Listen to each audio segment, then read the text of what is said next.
कहानी की शुरुआत होती है चार दोस्तों से जो एक साधारण सी मछली पकड़ने की ट्रिप पर निकलते हैं, लेकिन उन्हें जरा भी अंदाजा नहीं होता कि यह सफर उनकी जिंदगी की सबसे खतरनाक जंग बन जाएगा। निक एक पेशेवर रग्बी खिलाड़ी है। हालांकि वह अब मुख्य टीम से हट चुका है, लेकिन अपने कुछ साथियों के साथ अब भी नियमित रूप से कसरत करता है। उनका मानना है कि मजबूत शरीर ही अनहोनी परिस्थितियों का सामना कर सकता है, लेकिन उन्हें क्या पता था कि जिंदगी और मौत की असली परीक्षा अचानक सामने आ जाएगी। एक दिन निक और उसके 3 साथी समुद्र में मछली पकड़ने का प्लान बनाते हैं। रवाना होने से पहले भारी भरकम कूपर थोड़ा चिंतित होकर कहता है कि मौसम विभाग ने रात में तेज तूफान की चेतावनी दी है, इसलिए उन्हें शाम 4 बजे से पहले लौट आना चाहिए। लेकिन बाकी लोग इसे गंभीरता से नहीं लेते। आखिरकार यॉट उनकी अपनी थी और वे जब चाहे वापस लौट सकते थे। शुरुआत में वे तट के पास ही मछली पकड़ते रहे, लेकिन पकड़ बहुत कम रही। तब कूपर ने सुझाव दिया कि वे स्थानीय मशहूर मछली पकड़ने वाली जगह पर जाएं, जहां मछलियों की कई किस्में मिलती हैं। हालांकि वह जगह थोड़ी दूर थी, फिर भी सबने खुशी खुशी हामी भर दी। स्पीड बोट दोबारा स्टार्ट हुई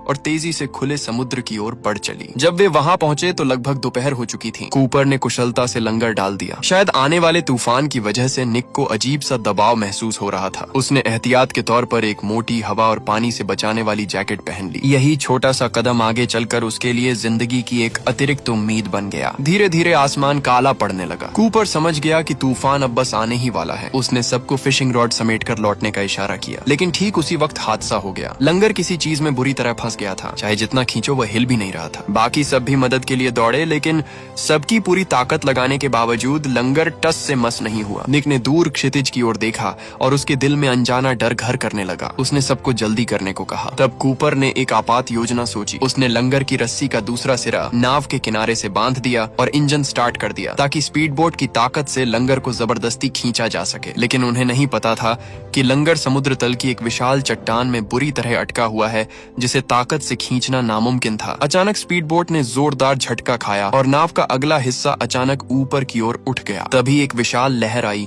और चारों लोग सीधे समुद्र में जा गिरे। जब सबने पानी से सिर बाहर निकाला, तब उन्हें असली मुसीबत का एहसास हुआ। पूरी नाव उलटकर पानी की सतह पर तैर रही थी। अब अगर वे लंगर की रस्सी काट भी दें, तब भी कहीं जा नहीं सकते थे। सबसे जरूरी काम था नाव को सीधा करना, लेकिन खुले समुद्र में तैरते हुए चारों मिलकर भी उतनी ताकत नहीं लगा पा रहे थे। ऊपर से लहरों का लगातार प्रहार से वे इतनी बड़ी नाव को हिला भी नहीं पा रहे थे। कूपर को लगा कि शायद लंगर की रस्सी अब भी नाव को खींच रही है। वह तुरंत गहरी सांस लेकर पानी में गोता लगाता है। उसे रस्सी का सिरा मिल जाता है और वह प्रोपेलर की मदद से उसे काटने की कोशिश करता है, लेकिन कई बार प्रयास करने के बाद भी नाव ज्यों की त्यों उलटी पड़ी रहती है। सबके दिल बैठने लगे और धीरे धीरे अंधेरा छाने लगा। मौसम विभाग की चेतावनी सच साबित होती दिख रही थी, क्योंकि तूफान आने ही वाला था। निक समझ गया कि अगर ऐसे ही रहे तो मौत तय है। उन्हें हर हाल में खुद को बचाने का रास्ता ढूंढना होगा। कूपर ने फिर एक गहरी सांस ली और पानी में डुबकी लगा दी। इस बार उसका इरादा कार्गो होल्ड से कुछ जरूरी सामान निकालने का था, लेकिन कुछ ही पलों में पानी की सतह पर बुलबुले उठने लगे। दरअसल जरूरी सामान एक सीलबंद कंपार्टमेंट में रखा था। अगर उसे खोला जाता तो भारी मात्रा में पानी अंदर भर जाता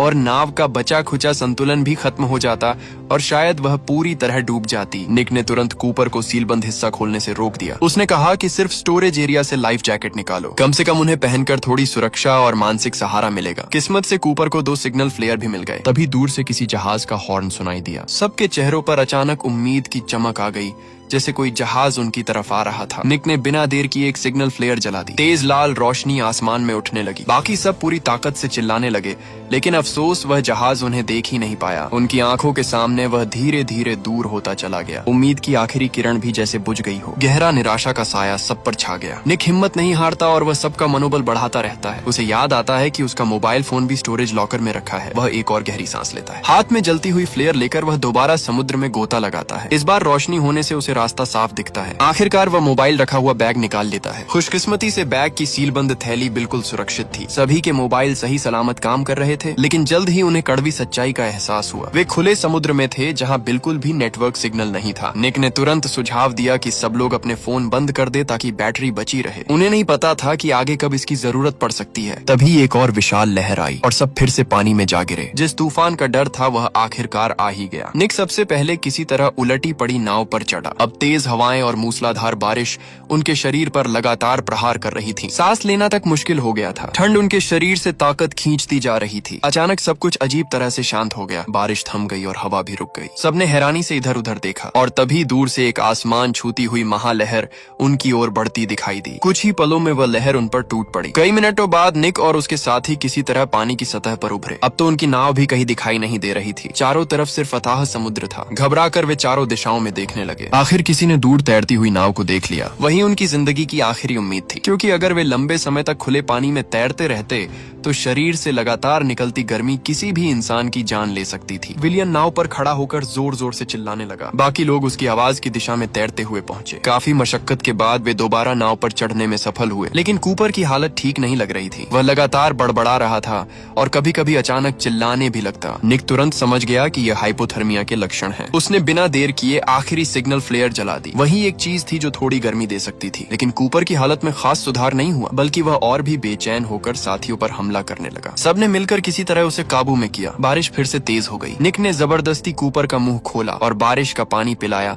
ताकि उसे थोड़ी राहत मिल सके। कुछ देर बाद उसकी हालत थोड़ी संभली। उधर किनारे पर निक और उसके साथियों के परिवार वाले भी बेहद चिंतित थे। इस समय तक तो उन्हें घर पहुंच जाना चाहिए था। बाहर तूफान भयंकर रूप ले चुका था। बारिश लगातार तेज होती जा रही थी, लेकिन अब तक किसी का भी फोन नहीं लग पाया था। तभी तट पर गश्त कर रहे एक निरीक्षक की नजर निक की कार पर पड़ी। अपने अनुभव से वह समझ गया कि ऐसे भयानक मौसम में जो लोग समुद्र में गए हों उन्हें अब तक लौट आना चाहिए था। उसे मामला संदिग्ध लगा तो उसने तुरंत इसकी सूचना तटरक्षक बल को दे दी। उसी समय निक की पत्नी का फोन भी आ गया। उसने बताया कि उसका पति अपने 3 दोस्तों के साथ मछली पकड़ने गया था और अभी तक वापस नहीं लौटा है। इंचार्ज लेफ्टिनेंट जेसन का चेहरा गंभीर हो गया। उन्हें पता था कि जिस स्पीड बोट पर वे गए हैं वह ऐसे तूफान का सामना नहीं कर सकती। भले ही वे सभी शारीरिक रूप से मजबूत हों, लेकिन लगातार ठंड उनके शरीर को जवाब दे सकती है। फिर भी जब तक पक्की जानकारी न मिल जाए, जेसन ने पूरी ताकत से बचाव अभियान चलाने का आदेश दिया। उनके निर्देश पर एक छोटा टोही विमान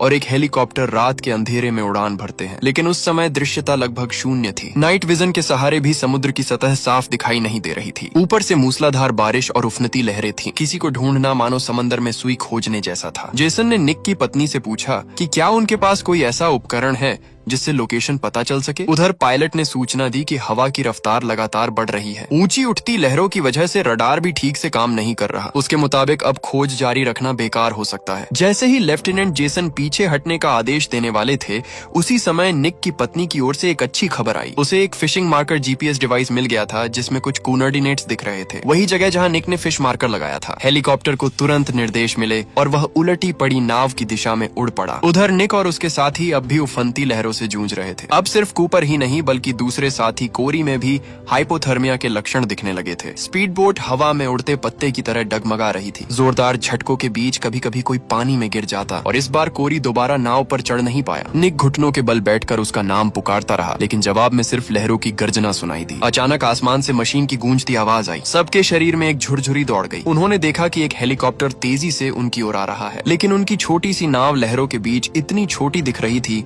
कि ऊपर से लगभग नजर ही नहीं आ रही थी। हेलीकॉप्टर कई बार उनके ऊपर चक्कर लगाता रहा, लेकिन उन्हें देख नहीं पाया। आखिरकार अनुभव के आधार पर लेफ्टिनेंट जेसन ने वापसी का आदेश दे दिया। उसे लगा कि शायद वे लोग नाव के साथ समुद्र में डूब चुके होंगे, लेकिन उसने पूरी तरह उम्मीद नहीं छोड़ी थी। लेफ्टिनेंट जेसन ने खोज अभियान पूरी तरह बंद नहीं किया। उसने आसपास के समुद्री जहाजों को भी सतर्क कर दिया कि वे समुद्र की सतह पर नजर रखें। लेकिन उधर निक और उसके बाकी साथियों के लिए अब सिर्फ गहरा निराशा ही बची थी। अचानक एक और विशाल लहर उठी। इस बार थक चुका कूपर दोबारा नाव पर चढ़ नहीं सका। सिर्फ एक ही रात में हालात बदल गए और अब केवल निक और विलियम ही जिंदा बचे थे। दोनों समुद्र की ओर चिल्लाते रहे, उम्मीद करते हुए कि कूपर और कोरी उनकी आवाज सुनकर वापस तैर आए। लेकिन दिल के किसी कोने में वे जानते थे कि शायद वे उन्हें हमेशा के लिए खो चुके हैं। निक ने विलियम से कहा कि जितना हो सके उतने कपड़े पहने रखे। अगर उसके पास वह भारी जैकेट न होती तो शायद वह भी ठंडे पानी में अपनी शरीर की गर्मी खो चुका होता। तभी नाव जोर से हिली। दोनों ने खुद को संभाला और देखा कि 2 शार्क उनके आसपास चक्कर लगा रही थी। निक ने अंदाजा लगाया कि मछली के डिब्बे में रखा चारा ही उन्हें यहाँ खींच लाया है। उसने शांत स्वर में कहा कि जब तक हम नाव पर चुपचाप बैठे रहेंगे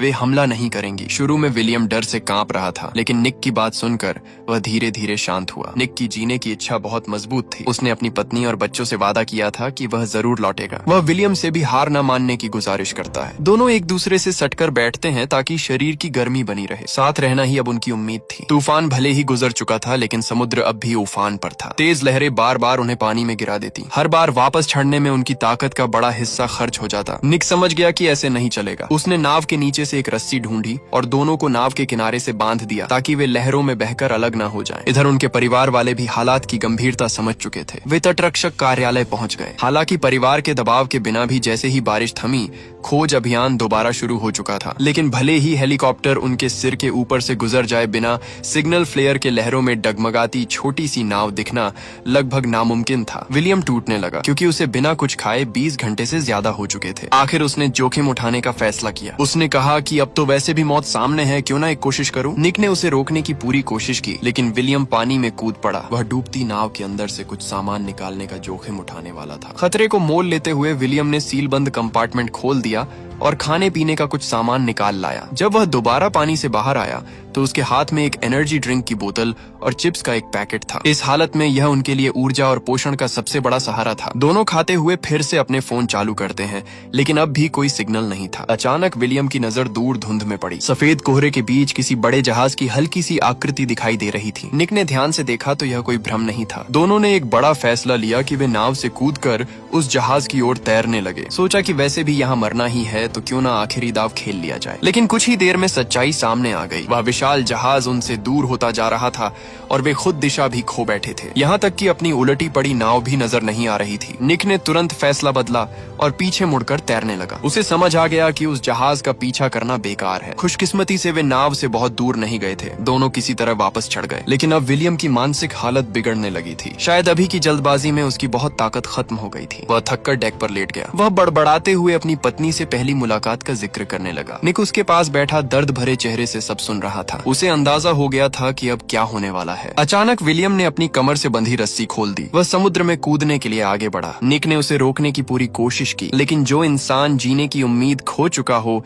उसे बचाना लगभग असंभव होता है। कुछ ही पलों में विलियम की परछाई उफनती लहरों में गायब हो गई। अब निक अकेला था। वह घुटनों के बल बैठा और भारी सांसें लेता रहा। उसके पास न भविष्य का ख्याल था और न ही कोई योजना थी। बस समय बीतता जा रहा था और धीरे धीरे रात हो गई। कुछ देर बाद निक ने दूर कहीं रोशनी चमकती देखी। उसने खुद को यकीन दिलाया कि यह भ्रम नहीं है। वह पूरी ताकत से चिल्लाने लगा, लेकिन बार बार की असफलता ने उसे भीतर से तोड़ दिया था। उसे लगा कि शायद यह भी बेकार ही होगा। उसका दिल, जो अभी थोड़ी देर पहले धड़का था, फिर शांत हो गया। अब न उम्मीद बची थी और न ही निराशा। सुबह की हल्की रोशनी फैलने लगी। समुद्र में भटकते हुए उसे 37 घंटे हो चुके थे। उसके मन में बार बार अपने परिवार की तस्वीर उभर रही थी। वह समझ गया था कि अब उसकी सीमा खत्म हो चुकी है। उसने धीरे से कमर की रस्सी खोल दी। वह खुद को समुद्र के हवाले करने ही वाला था, तभी उसके पास से एक स्पीड बोट गुजरी। दरअसल समुद्री बचाव दल ने आखिरकार उसका पता लगा लिया था। लेफ्टिनेंट जेसन को जैसे ही खबर मिली, उसने तुरंत अतिरिक्त सहायता भेजी। जब निक ने अपने आसपास हेलीकॉप्टर और बचाव नौकाएं देखी तो उसे अपनी आंखों पर विश्वास नहीं हुआ। वह चमत्कारिक रूप से बचा लिया गया। उधर घर पर लगभग उम्मीद खो चुकी निक की पत्नी और माँ को जब उसकी जीवित होने की खबर मिली तो खुशी के आंसू रोक नहीं सकी। लेकिन बाकी 3 लोगों के परिवारों के हिस्से में सिर्फ दुखद समाचार ही आया। और इसी के साथ फिल्म यही समाप्त होती है।